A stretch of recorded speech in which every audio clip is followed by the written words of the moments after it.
સુરતની પૂણા પોલીસે બિહારના અપહરણના ગુનાનો ભેદ ઉકેલી ઈસમને પકડી પાડ્યો છે. બિહારમાં સગીર પ્રેમિકાનું અપહરણ કરી સુરત લઈ આવી સુરતમાં છુપાયેલા હતા. પૂણા પોલીસે બાતમીના આધારે આરોપીની ધરપકડ કરી છે. પૂણા પોલીસને બાતમી મળી હતી કે બિહાર રાજ્યના કેમૂર જિલ્લાના ભભુઆ પોલીસ મથકમાં છેલ્લા સવા મહિનાથી અપહરણના ગુનાનો નાસ્તો ફરતો 21 વર્ષીય આરોપી સત્યપ્રકાશ વિદેશી મહત્તોવ રેસમાં 4 રસ્તા પાસે ઊભો છે.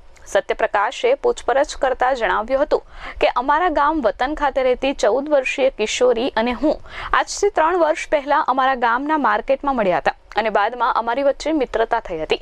વધુમાં જણાવ્યું હતું કે અમે બંને અવારનવાર ફોનમાં વાત કરતા હતા અને અમારા વચ્ચે પ્રેમ સંબંધ બંધાયો હતો.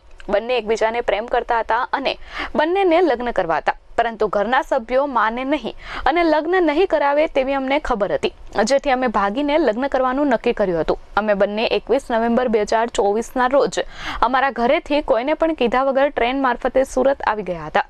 સુરતમાં હું ખાતા નંબર 54ના પતરાવાડી રૂમમાં સોમનાથ ઇન્ડસ્ટ્રી દેવદ ગામ ગોળાદરા સુરત ખાતે રહેતો હતો અને ત્યાં જ નોકરી કરતો હતો. વધુમાં જણાવ્યું હતું કે અમને જાણવા મળ્યું કે કિશોરીના માતા પિતાએ તેમના દીકરીની અપહરણની ફરિયાદ લખાવી હતી, જેથી અમે પોલીસ પકડથી બચવા માટે સુરતમાં જ રહેતા હતા.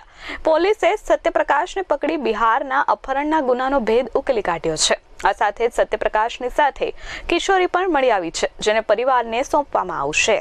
Bureau report S24 news Surat.